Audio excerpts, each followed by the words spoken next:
What's up, everyone? Thank you for listening to another episode of the Sawyer Brothers Show.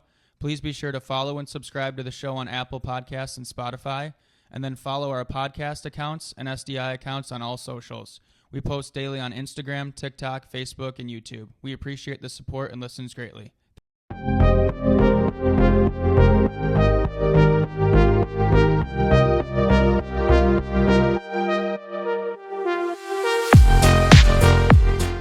On today's episode, I sit down with Connor Nagy.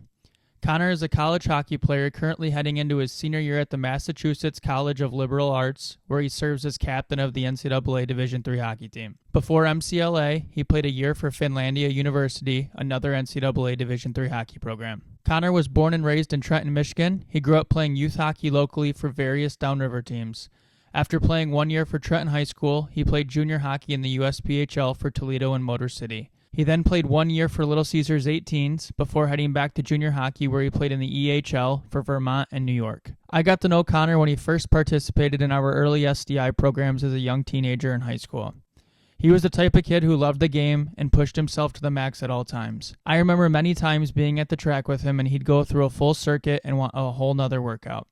He was always eager to get to a workout or get on the ice and always wanted to grind harder. Although he's no longer that young teenager, he still possesses those same qualities today as a man. Between being a college student, a college hockey player, he does lawn care and coaches through NXTL hockey. With NXTL, he runs on-ice and off-ice training for players as well as coaches their tournament teams. He's a great role model for the next generation of hockey players. I'm proud to have been a part of his early journey and have enjoyed watching him from afar in recent years. We cover a lot of that and more in this conversation. I hope you enjoy.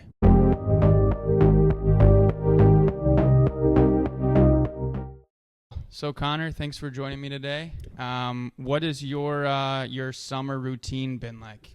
Thanks for having me. It's been super chaotic, honestly. Like, beginning of the summer, it was a lot of, so I own a landscaping business, so doing a lot of that, just getting houses cleaned up and mulch and stuff like that. And then I took, through NXTL, I took 6 teams to 2 different tournaments. We ended up winning 3 championships, so that was just an insane amount of work. Nice. Putting all that together. Yeah, 6 teams, you said? Yeah, total. So we did Ann Arbor, so that was 2 U16, a U18, and a U14, and then Nashville, which was a U16 and a U14. Oh, you went to Nashville as well? Or sorry, not Nashville, Chicago. We canceled Nashville, actually. Yeah, so we won 1 in Chicago and then 2 in Ann Arbor, so that was awesome. Nice. And then, just training throughout that for myself. And then the second half of the summer, I'm taking 2 summer classes, so that takes a lot of time online. And then just really pushing myself to get ready for my own season, and then kind of wrapping up with different kids training and doing a little landscaping here and there. So the routine day-to-day changes. The biggest things are obviously need to take care of my responsibilities, make sure I get everything done I need to, and then I have certain things I need to hit for my training in my own head. Big believer in the West Side barbell methodology for my gym training. So I try and make sure I hit the 4 workouts a week. That doesn't always happen. I need to make sure I'm running, make sure I'm getting on the ice, all that kind of good stuff. And then, of course it's summer, so I want to hang out with my buddies and have fun and all that stuff too. So it's definitely a lot to manage. The balance part is so big of all of it, because if you're someone like, I've known you since you were like 13, 14, and I know that you're a freak when it comes to the way you work with things. And if you're someone who is like that, that's great, because you need to be able to obviously focus and grind on what you're trying to work towards, but you have to find the balance of just taking some time away and having fun with your buddies or whatever it may be. So that's good that you have that. I think one of the things that's unique for yours, or not necessarily like super, it's just something different from me, is when you've started coaching and doing these things in the summer, you're still playing. So you touched a little bit on your responsibilities for yourself and then also for the different players. So are you every day basically putting together like a plan for your own development and then also your players, or how is that working? Yep, for sure. And for me, it's, it just depends on where I'm at in the summer, right? Like at this point in the summer, it's a lot of running, a lot of like the skates I'm going to. It's a lot of pace. It's a lot of overspeed stuff, like really pushing to get ready for the season. Less, I'm still doing my skills and stuff like that, but it's more full go. And then, for the players I train, like, we don't do big camps or anything. So we have our tournament teams, and then I also train small groups on ice and then private, like kids off ice. So it's very tailored to the player. Yeah. For example, we have one kid he started playing junior hockey when he was 16 in the EHLP. Shout out Cody Bilo. He's beauty.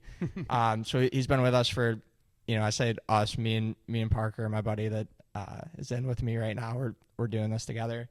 So Cody, like this summer, we really wanted to see him get faster, and we wanted to see him get better with the puck. So we were going to the Trenton. So he would meet at my house 3 days a week, and we'd go to the track. We'd do 20 minutes mobility, and I would do the workouts with him to get my own work in.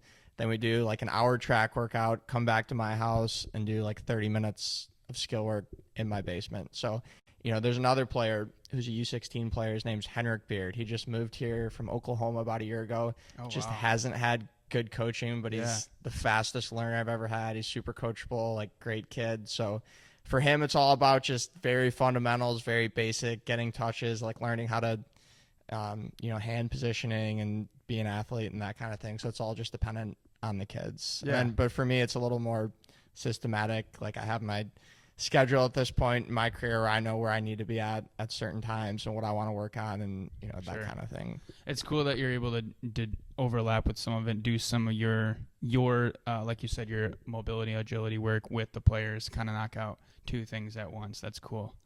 Do you have anything? Yeah, for sure. And even like when I'm doing any kind of the skill stuff with players, like I'm always jumping in, I'm always getting some extra touches and stuff, because it's it's like it's a job for me in one sense, but it's also like I get to get extra training, and I get to get a little bit better while I'm helping them out. And I think it helps them too, like to see me setting the example for how much energy and jump I have and how excited I am to do it. Like it's awesome. When in 2017, 2018, that was when me and Griff were on the ice like every single day from the week the kids got out of school through pretty much the last week of August, right before Labor Day. And I was done playing for a couple years at that point. Griff was still playing at that time, so it helped him. But I was so good at that time with my shooting and my stick handling, because I was demonstrating and going through the drills for 4, 5, 6 hours every single day for like 10 weeks. So in that time, I was like, I thought I was pretty good. I could shoot the puck well and all of it. Now, to tell you where I am in my coaching career, I don't bring my stick to practice. I am now one of those coaches. We've all had those where I just kind of show up. I grab a lefty as I'm walking to the ice, and I just use whatever there's in front of me. So that kind of speaks. And my skill is definitely shown by that. It's not too good at this point, so it's lost a lot. Well, that's good stuff. So you're on the coaching side of things. So let's just go back a little bit. Walk me through kind of just like an overview of your entire hockey career, your 01 birth year. Give me a layout of where you played and all that good stuff. Yep, for sure. So for those of you listening that don't know me, I'm from Trenton, Michigan. So grew up like most Trenton kids in the local mini mite or the Timbits program, and then progressed through mini mites and the youth, the AA, that kind of thing. And as I got older, I started to play for some better AA teams between like Iserman, which is the highest level of AA hockey here in Michigan, and then How One, which is still pretty competitive. And I was playing for solid teams. I wasn't a AAA player, as a youth hockey player. I was never the top guy on my team either. Like I was solid, but I was never sweet. And then freshman year, I went and made the Trenton JV team. I played there for 2 years. I was a captain my second year. I was never the best player on the team, but like I found a role and did pretty well. I made the varsity team my junior year. Honestly, just wasn't a great fit for me. I like hardly played on that team. Definitely. And if I could go back, I probably would never have went the Trenton route, just because I think it would have been better for my development to go somewhere else, but that's neither here nor there. So my senior year, I went to I tried out for a AAA team, Honeybake, and I was playing with them. And then it was just a lot of money to play there. So I went to a different AAA team that was a lot more affordable, but it was a lot better of a program. And, I was on the team through the summer, but they didn't know who they were getting back for juniors. So I kind of needed to find a home and didn't have an answer. So I went to the Toledo Cherokee, which is a USPHL junior team. So like a tier 3, they call it junior A, but for the older people listening, it's like a local junior B level team. I made that team out of their camp, and from a kid barely playing on his high school team the year before, that was certainly a huge jump for me going to play junior hockey. I got like a 5th defenseman role, so I was in the lineup every night. I got to play. It's definitely good for my development. And then towards the end of the year, that was, the team was just struggling. We had a younger group. So I actually asked for a trade to a team that was going to go to the national playoffs in that league, which they were definitely in a worse division. But the team I got traded to, I got a lot more opportunity. Like I got to run the second power play. So that was a huge confidence boost. I was there for 10 games, played playoffs with them. Then coming out of that year, the plan was try and make another jump, play in a higher junior league or something like that, and keep pushing. So I played spring hockey actually for CompuWare. I had a connection there for their U18 team. I was playing with them in the spring. And then I went to the Little Caesars open tryout for the U18 midget major team just because I wanted to skate at the Belfer Center because I thought it would be super cool to skate where I'm like, because I'm a hockey nerd. I'm like, oh, I want to skate there. It'd be fun. So there was literally 250 kids at this tryout. Like the benches were full. They had chairs going into the hallway. So like if you know the Belfer Center, the locker rooms are lined up, like the visiting team and the home team, because it's a practice arena coming out of the same hallway. Yeah, right through the middle. Yep, so there's chairs lined up all the way down that hallway, and I literally got 3 shifts the whole skate. So the first one I went out, and by some miracle went bar down and sniped. And the coach pulled me aside, and he's like, what's your name, whatever. So then the next shift I go out and I light someone up center ice, just shoulder to the chest or the head maybe, I don't really remember.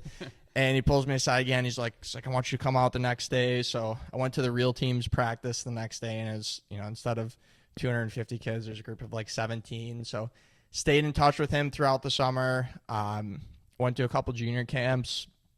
Ended up getting offered a spot on that Little Caesars team. Decided to play there, which was probably one of the bigger breakthroughs in my career. Just like being able to play for that organization with those guys. Like I wasn't a top guy in that team either, but I had my role and I was able to continue to develop and get better, and met some of my best friends to this day from that group. Like I love those guys, and shout out to Coach Aldridge. He was an absolute animal. I have a million stories I could tell you about him. So from there, we're in playoffs. My U18 year, COVID hit. So obviously everything got shut down.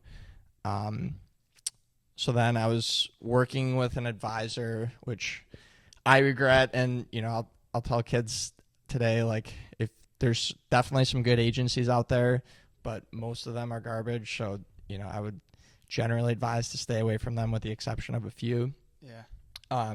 But so I was working with him to, get a deal to, I wasn't a North American League level player. So I wanted to try and make a jump to play in Canadian League. I was going to go to a couple camps, but with COVID shutting things down, the border was completely closed. So I had a connection with the Vermont Lumberjacks, Jim Mossa, in the EHL.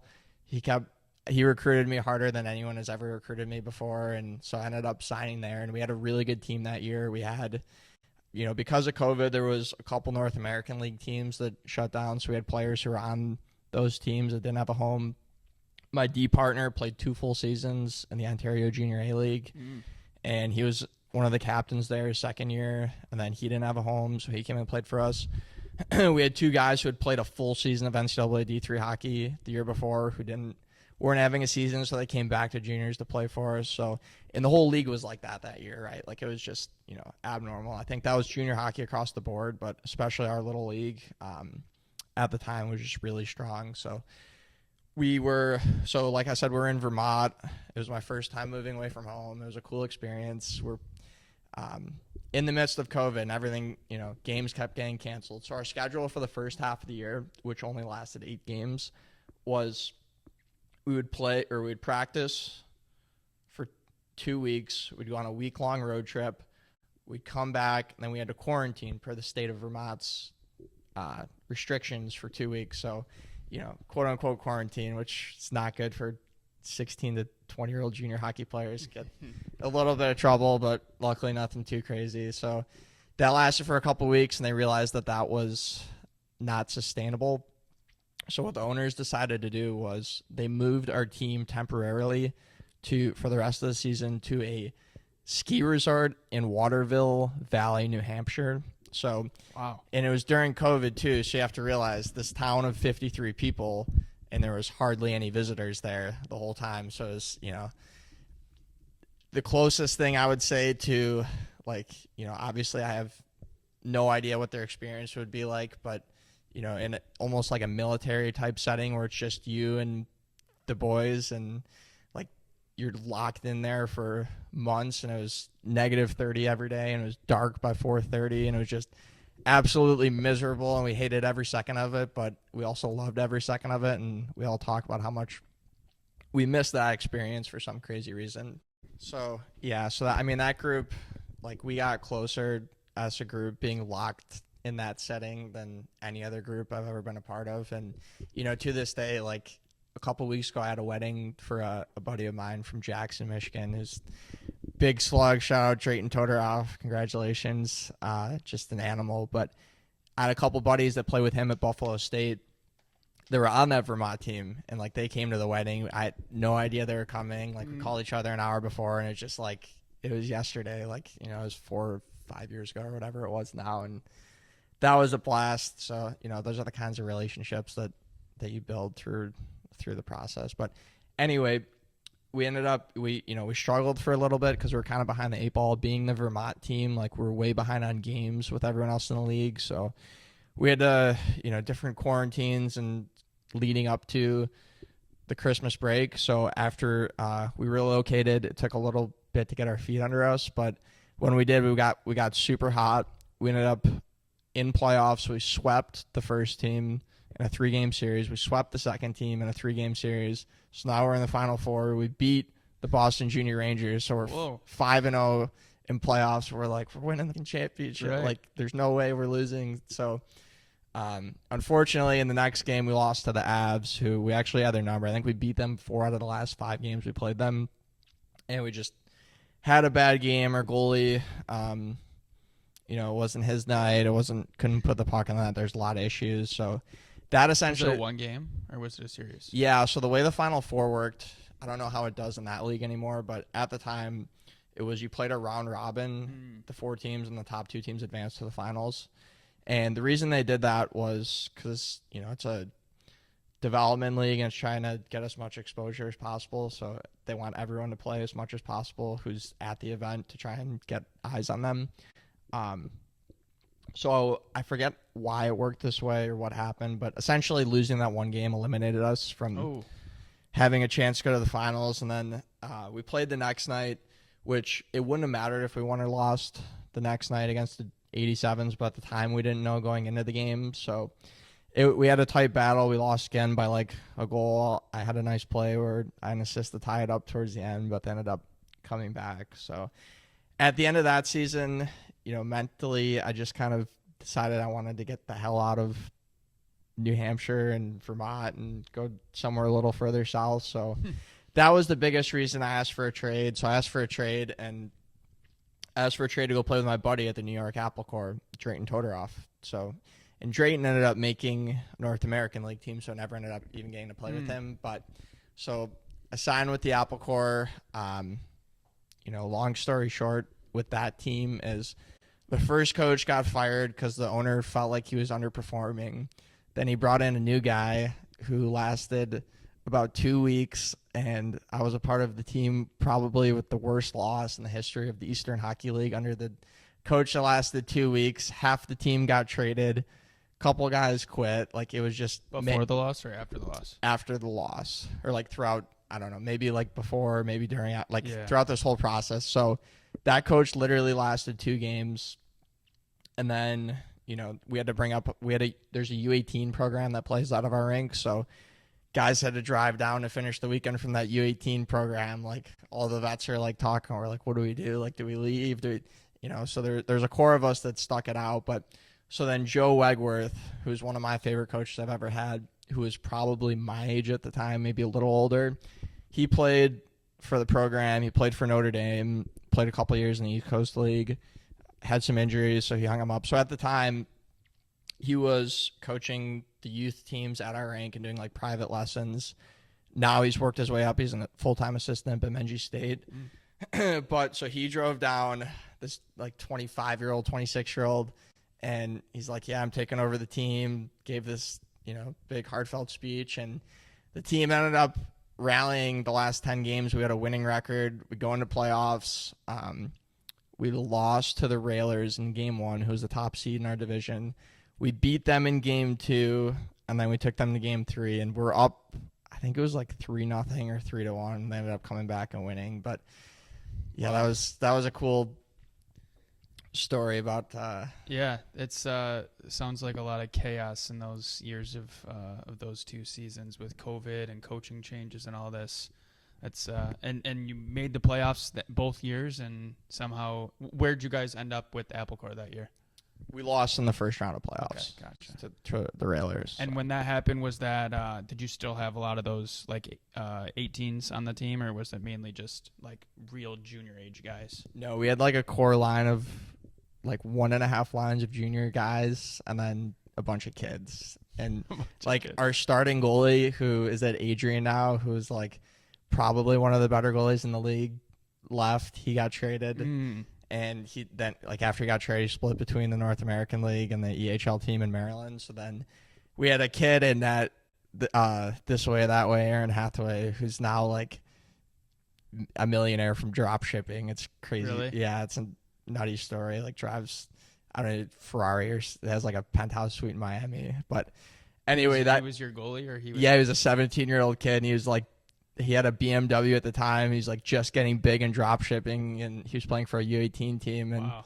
But he had such a good experience. He's actually talking about like playing the next year, but he was just, too invested in what he was doing. So obviously it worked out for him. But yeah, somehow we pulled out a decent series in the first round of playoffs. But from there, I went on a handful of college visits. I was pretty set on wanting to play NCAA D3 because I felt like that was the next step in my career. But I also went on a couple ACHA Division I visits, just, considering it and having a backup and that kind of thing. So the school I ended up choosing to go to mostly because of the price point, but also because it was, they did a really good job recruiting me. They buttered me up on my visit. I was very impressed with how everything was ran. So I went to Finlandia University in the NCHA, which is probably the best conference in D3 hockey. And Finlandia was, I think we finished like second to last in the conference that year. So we were competitive, but we were definitely one of the lower teams in the conference. So I went to Finlandia University, had a really good freshman year. I got really fortunate with having a good opportunity to play a lot as a freshman. And I had a super defensive role. I was with a junior defenseman who's the top defenseman the year before statistically. And, we got paired with our top line, who's mostly seniors. And our job was just to shut down or attempt to shut down the first line on other teams, which was crazy because, it's a 21-year-old freshman. I'm going against 25-year-olds who are fifth years who are now playing in like the East Coast Hockey League or top leagues in Europe, like really good players. So that was a really good experience for me. So who are the teams that you were in the conference against? Adrian, Aurora, St. Norbert's, Milwaukee School of Engineering, Lawrence, Concordia, Wisconsin, Finlandia. Okay. And Finlandia's in the UP, right? Yep. It's up. It's way up in the Keweenaw. We got 330 inches of snow the year I was there. It's right across the bridge from Michigan Tech. Yeah. Okay. Wow. Yeah. So some of those teams, so you're playing Adrian and all those guys. So that's good. So you're playing there and then getting good ice time against those top teams, and then what goes from there? Yep, for sure. So my plan was fully like I moved up there. Like I'm, obviously I was gonna come home in the summers, but I'm staying there for 4 years. Like I love it here. And then right before spring break, my freshman year, they called, the school is tiny, 330 students. So they call everyone into an auditorium. We get an email from the whole school. And like, we all kind of had a feeling what was coming. But so the president of the school announced that the school was closing effective after the semester, kind of that process. So during that time period, the University of Dubuque, which is a school in Dubuque, Iowa, said that they were going to bring in, they wanted to bring in the men's and women's hockey programs from Finlandia and take all the coaches and all the players and just, start Did they have a program? Nope. So this was their first year, so they want to start the program that way. So they actually sent a charter bus from Finlandia to Dubuque and back. So they bussed us down there. We visited, like they buttered us up, like that school is like their athletic department is very well ran. They have a bunch of money, like it's a D3 school, but they have D1 money kind of deal. So it was sweet. So I was all in on that. I was going to go down there. I sent in my academic, because it was like the way with the Finlandia guys and women's players, what they wanted to do is when you were ready to, commit because you're coming from Finlandia, just send in your academic, to their admissions office that you're coming, and, that's all it was. So I sent it in, and then later that day we found out that our coach at Finlandia was not going to be hired, and they were hiring a different coach from a college where I had I had a buddy that played there, and I was talking to him and his buddies about the coach, and they were just like, do not go there, do not play for him. They were like, absolutely, like, this guy is just terrible. So, I thought about it, and I was talking to a handful of schools right after Finlandia closed, but at this point it was probably June, so everyone kind of had their rosters full. But the one coach who was still open to taking me other than Dubuque was MCLA and Jeremiah Kett's brand new program. And, I'm not going to say he was desperate for players, but as a new program, like, you have to build a completely new roster. So he had room for me, and I ended up deciding to go to a brand new program and help build it. And so my sophomore year, like, I had no intention of leaving Finlandia, but I'm so glad that the school closed because MCLA has been, hockey-wise, just the most tremendous experience, and I've absolutely loved every second of it. I got named to be one of the captains my sophomore year. I had a really strong sophomore year. And, we had a young team, so we obviously struggled at first being a brand new program, but we have an absolutely tremendous group of human beings that are a part of our program, from our athletic trainer to our coach to, the guys sitting in the stands who might not be getting quite the minutes. I love our team, and I love every part of our culture, just good people. So then fast forward going into my junior year, we started the season. Which was last year, right? Yes, yep. I'm going into my senior year this year. So my junior year, in preseason, in our first game, I had an assist. I scored the overtime winning goal in the first game. Second game, we had a freshman goalie go in who's had some nerves, and he kind of got shelled. So went into the first game at St. Mike's in the first period. I had an assist and then pulled my groin. So I was out the rest of the weekend. Kind of fought through the rest of the semester to get over that injury. Finally got over that injury. We're going into, we struggled a little bit the rest of that semester. We had a big win the last day of the semester, the last game on a Saturday at home. So that was a big green light. And then coming back the next semester, I got healthy again. I was feeling good. I start pretty hot. I have a goal early. And then a couple weeks in, we had a Thursday night, Saturday night, which is my conference, the MASCAC, the typical schedule for in-conference games. So earlier in the week, I wake up, I have a little back pain. I think I just slept funny, and it progressively gets worse. I get through the Thursday night game, and then that night, my back is just absolutely the worst pain I've ever felt in my life. I can't sit, I can't stand. No matter what I do, like, it is excruciating. I'm thinking about going to the hospital, but I ended up not going because I didn't want to sit in the ER all night. And so I get through the night. I go the next day to our trainer. He works on it a little bit, and I go get x-rays. So the x-rays come back, and I find out that I have 7 compression fractures in my spine from, I think it's 7 through 11. We have no idea how it happened. The summer before, there was a point where I had 600 pounds on my back squatting, and I was pulling like 600 pounds deadlifting. So might have something to do with that. could have been from that. Could have been from working. Could have been from a bad hit into the boards. I took some bad ones where my spine definitely could have got compressed. So thankfully, there was no disc damage. So, and we have a really good team doctor. He's an orthopedic, and he's worked with like the U.S. Olympic ski team and stuff like that. So I really trusted him. So basically, they're like, your season's over. Well, that sucks. So, I took about a week off. And this was what month? This was January. Mm-hmm. So I took about a week off. And then, I can't sit still. So I started ripping the stationary for hours every day because they said that's all you could do. So I was hitting the stationary. Luckily, because we have such a good team doctor, he was able to get me in to get an MRI very quickly. So between the initial x-ray, probably 2 weeks in, I get an MRI. I'm on the bus with the team. We're going it's a conference road trip, so it's just a couple hours away. I think Riviera. We're going to Riviera, New Hampshire, so about a 3-hour drive. And I'm sitting next to our AT, Matt, just happened to be sitting next to him bullshitting. And he gets a call from the team doctor, and I can see him start smiling, kind of get an idea of what's going on. So basically what happened is these compression fractures happened at some time in the past, and in the spine, the vertebrae will never actually heal themselves, but the cartilage filled in where the bone was supposed to be. So at some point I broke my back. It healed itself. I continued to train, play, work, and go about my normal business. And then sometime later it flared up, and it could have been a muscular injury unrelated. Who knows? It could have been just that injury flaring up, but it's yeah, you're good to go back and play. So I practiced for a week or two, get back in the lineup, start feeling pretty good.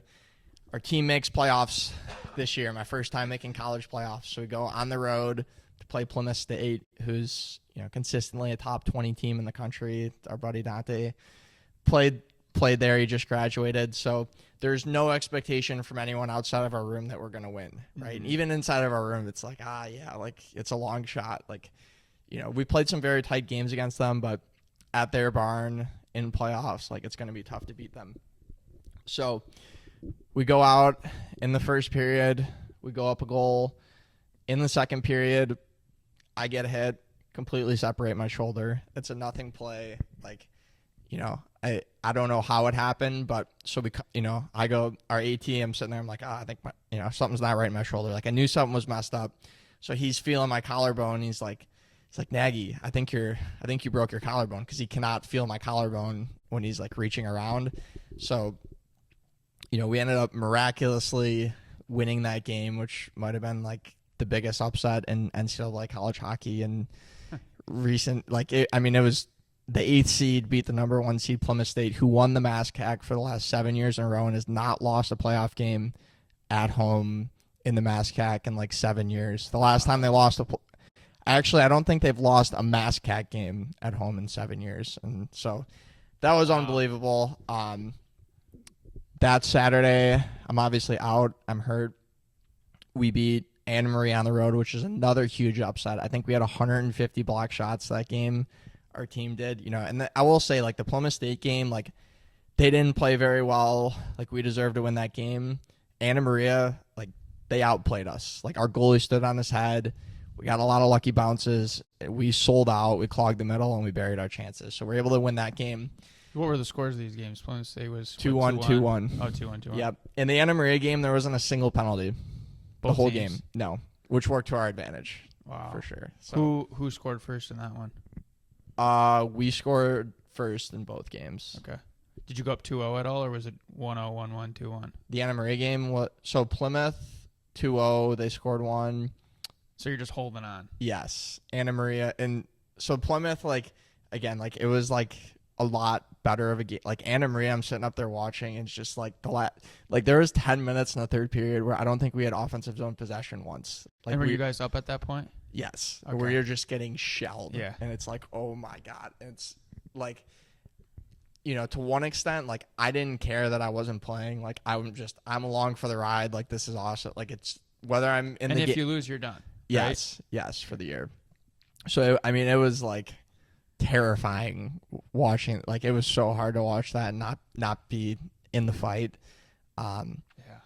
So then we go to the conference championship, and the whole time, I'm telling my coach, like, I'm playing. And so the shoulder separation I had, it should have been like an 8-week recovery. Yeah, I don't think anyone in the world other than me thought I was going to be able to play in that conference championship game. And I keep telling my coach, like, I'm playing. He's like, oh, well, we get through Fitchburg, like, we get to the tournament. Well, maybe you can get in. I'm like, no, I'm playing. And then, it's getting, like, I need help taking my shirt off, like, with my shoulder. Like, it's pretty, like, it's miserable. So, but I'm just rehabbing the hell out of it. Like, every single day I'm in the AT office for like 2 hours just trying to get it where it needs to be so I can just, I just want a couple shifts. Like, I just want to be on the bench with the boys. And we're really short on guys at this point in the year. Like, we got a lot of injuries, so there's room in the lineup for me. Like, we might have been the only team in the NCAA where we're so hurt where we didn't have, like, even if I was in the lineup, we didn't have any healthy scratches. Oh, wow. Yeah, like, we were shallow at this point. So, I'm asking, and we're a couple days out, and it's like, now I'm thinking, like, I'm probably not going to be able to go. So I'm like, even if I can't play, can I dress? And he's like, no. I'm like, well, why not? He's like, well, why don't I dress this guy or that guy? And I'm like, because they're not in your office asking. He's like, no, but come back and ask me tomorrow. So I went back and asked him tomorrow, and he's like, well, I'm going to hit you the day before and we'll see how it goes. So, like, as the week's progressing, like, I'm just skates. I work my way up to full gear. And then the day before the conference championship, Katz is like, he's like, all right, I'm going to hit you like this. How's that? I'm like, it's good. And he's like, all right. So I get in the lineup. I'm like, all right, here we go. So I'm expecting like 3 shifts this game. And he's, maybe less. And he's like, we get to the rink. He's like, all right, I started you on the 3rd pair. If you're feeling good, we'll bump you up and have you play some more. I'm like, what? Like, are you serious? So, let's go. So I have family out there. I have friends that flew out to come see this game. I mean, it is bananas. It's in Dirty Fitch, which is, if you ever seen the movie about the Boston Marathon bombing, like the lady with her gun on the porch, like, I'm gonna fucking get him. Like, that's Fitchburg. And then North Adams is just as greasy, and there's North Adams pride too. So the school sent out 2 charter buses. So on our side alone, we have hundreds of students. We have about 1,000 fans on our side. They have another 1,500 to 2,000 fans, and this rink is like, I don't know how to describe it. It's a lot bigger than the Kennedy, but it's not a big rink. Like, it was shoulder to shoulder, like the craziest atmosphere I've ever been a part of. Like, just skating out was so cool. And unfortunately, we couldn't get it done against them, and that was the team that we probably had their number. And if we're going to beat anybody, it was Fitchburg. But that's not the way it went that night. But that Cinderella run that we went on was probably the coolest experience of my life. Doing anything, the energy around that town, around the alumni of the school, around the school itself, like, people were just so behind us and our team and wanted us to succeed, and it was so much fun to be a part of that. That's amazing. So as far as this past 2 years with this program, what is the plan for this season? You're obviously returning there, and did you guys graduate a lot, or what are your kind of your focus points on this season? Nope. So we only graduated 1 player each of the first 2 years because as a new program are extremely right.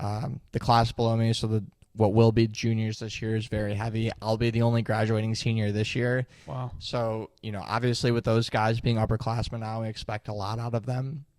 The core group of guys stayed. I think all of our best players except we had a really good goalie. He transferred for golf. He's like a sick, nasty golfer. So he's going to a school in Alabama to play golf. But other than that, like, the core of guys are returning. I think we're healthy, and we've brought in some really good transfers. I think we've got some depth freshmen that'll come in and make an impact. So the expectation is to be a top 3 team in the conference. And also with our conference, Plymouth State left and joined a new conference, so the top dog's gone. UMass Dartmouth, who's a really good program, left our conference. So there's a lot of shuffling, and there's room for a program like ours to really solidify ourselves as, you know, a contender to win the conference. Sure. And you, so as far as what you've done there, a year from right now, where do you expect to be, or do you have thoughts on after this season? I mean, we can touch on what you've done with coaching and all these different things you're doing with the younger players, but do you have thoughts on how far you want to take your playing career, or are you just taking it 1 year at a time right now?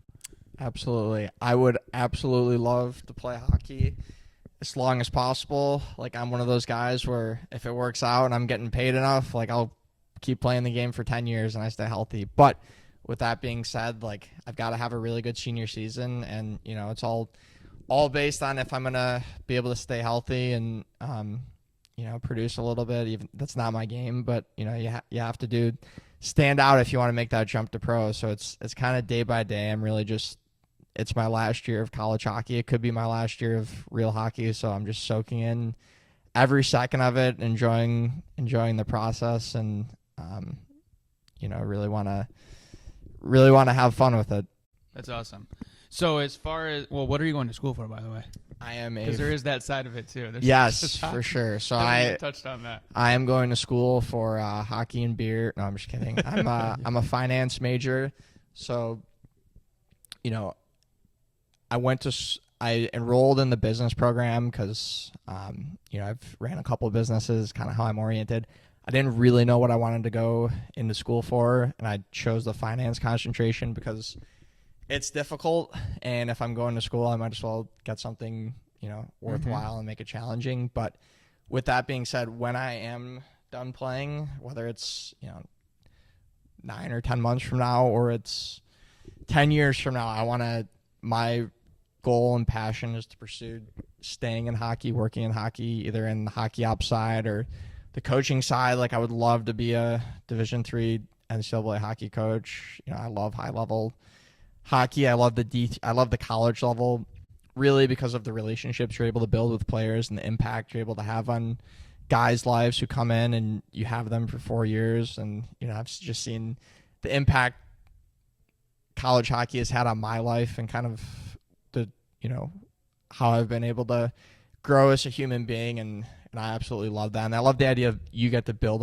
in junior hockey or pro hockey, it's a little different. Like, we want to win tonight. Like, let's get through the next weekend, that kind of thing, which obviously you're building a culture and that kind of thing, especially at the highest levels of junior and pro. But in college, you really get to determine what the culture is. You really get to pick the guys you bring in and that kind of thing, yeah, which it's I a really, long-term commitment. yes, which I really enjoy. If you do it the right way, you've got guys that you're teammates with for 4 years, and you've been together and you've grown, and that culture was built by a core group of guys, and then you see those guys come back as alums years later, and the newer guys are following that exact same thing. Yeah.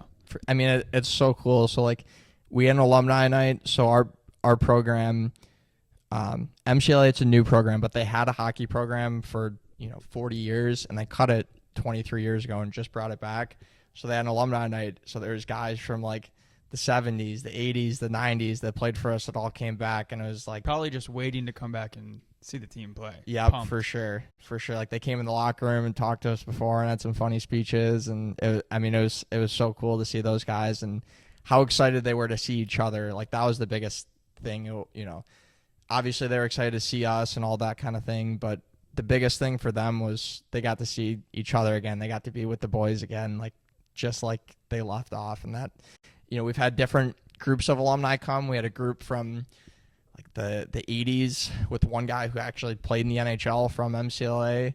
And then we had a group from the 90s, and, like, it was obviously those guys are at different points in their lives, but it was like the exact same thing. They were like 20-year-old kids again. Just, yeah. It was so much fun. That's awesome. That's really cool. So with those guys, the alums coming back to MCLA for the alumni night, are there guys that are from Michigan on your team that you've known this whole time that went to school with you, or are these guys that you're playing with just all new players? Like, what has that experience been? Like, are there teammates that you've had that you're in college with that you've had in your whole time, or just random guys?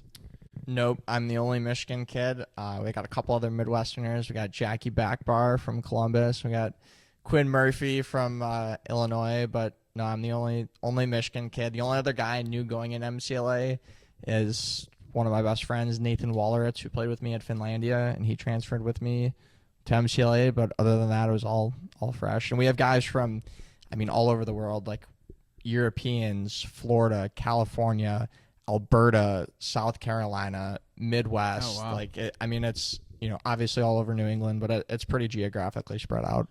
So as far as where those guys have came from and whatnot, you obviously had a different responsibility that was kind of unique for two reasons, from what I can tell. You were a part of the rebirth of a program that had not been around for like 20 years. It was like 2003, I think I read in what you've said. And then also you're coming in as a new player to help build that again.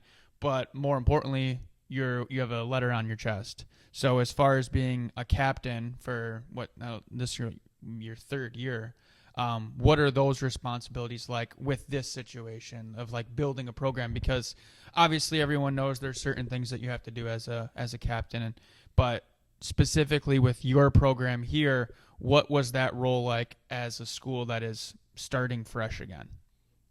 For sure. So I didn't get named captain. It was me and Shane Green, who are the first two captains named till the end of my sophomore year.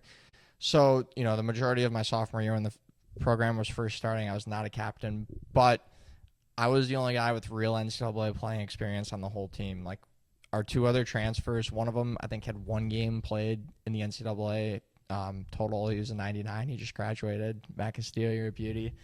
And then Nathan Walleritz, he was a guy that he played some games at Finlandia, but he was kind of in and out of the lineup, like never got into a good role. So I was the only guy that had any consistent time, and I was still only a sophomore at the time. Like I'm not this aged veteran, I'm a young guy. So at the start of the year, a lot of it was just keeping guys level. And, like I remember before our first preseason game at Nichols, Josh Romanowski was like shaking before the game in the hallway. And I'm just like trying to calm him down. Pumped, like being pumped or nerves? Nervous. He was shitting his pants. And I'm like, calm down, Romo. Like, just relax.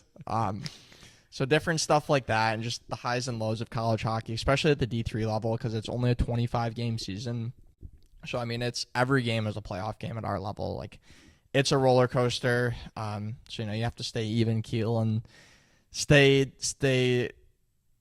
tight as a group. And, it's your family for 4 years. So you gotta make sure you love each other and that kind of thing. And the other big thing trying to navigate as a captain of a new program is, like, obviously it's a new program. We've lost a lot of games, a lot of hiccups, and it's been a lot of really tight games where, it's like, why can't we get over this hump? So, a big thing to me is just I've been trying to keep guys from imploding on each other, which I think that collectively as a leadership group and coaching staff, we've done a pretty good job. And part of that is, I think the biggest part, like, to any sort of leadership, whether you're being a captain or a coach or in business or, a family member, is just making sure that the people know that you care about them first and really having their back and just doing anything you can for them, and, showing them that you love them and you want to help them. And, then when they know that, then when you're going to battle, you can drag them with you and they'll be like, let's do it. Let's go. It makes a huge difference. There's, I think part of the reason, if you meet someone like in business or in non-hockey, non-sport life, when you meet someone and you find out they were an athlete, in any capacity, you've obviously played college hockey and done all these things, but even if it's just someone who grew up playing sports, you're normally like, okay, you have some idea of what it's like to be a teammate. But then if you find those guys that actually played hockey, you're like, all right, we've already kind of established some rapport here, because it takes so much to do those things you just said, as far as working together as a team and showing that you care for your teammates and all these things, that when you meet someone like that and you're around those people, even though you weren't teammates with them, you know that you have some of those characteristics. So that's really good stuff. I guess the last one I'll ask you here, you've obviously given quite a few just random shout outs and tidbits to people that you guys, you've played with and coaches and things. Is there anyone specific that you wanted to, I know there's a long list of people, so sometimes you don't even want to say anyone because you want to list anyone, but is there anyone that has, that you want to give a shout out to with this platform? Yeah, for sure. I mean, first and foremost, my family for supporting me through my hockey journey in career. Like it's certainly like if you want to be a hockey player, it's not the most lucrative thing in the world, especially at the high levels, as I like to call it, where I'll never get rich off of playing. Maybe if I'm coaching the Red Wings one day, that'd be awesome. But no, there's no money in it, so you have to have people that are supportive of you wanting to do what you want to do just because you love it. And just having people who are supportive and not chastising you for what you want to do is extremely important. I want to thank Jedediah or Jeremiah Katz, as we like to call him, Coach Katz, for what you've done for our program and taking me in at MCLA and all the opportunity you've given me. I've had so many great coaches along the way. I want to thank Matt Mosley. Like, he's a guy that I took over his company, NXTL, and, honestly, he was the one guy who, like, when I wasn't anything as a player, like, still believed in me and helped me. I associate you and him together. Yeah, so for sure. I know it's been that way for, a very long time. For sure. Yeah, like, I grew up playing for Mose, and we kind of had, there's a little distance there when I kind of went my way with Trenton, and then when he knew I was trying to kind of pursue hockey, he started letting me jump in with his training stuff, and I helped him start running his camps. But like in that period from probably 17 to 19, when I had nothing going for me, like I wasn't that good. Like I was really just grasping at everything I could do to make that jump to try and be a hockey player. Like he was the guy that was the one that said, like, yeah, you can do it, and I'll help you, and believed in me and that kind of thing. So that means everything in the world. So love you, Mose.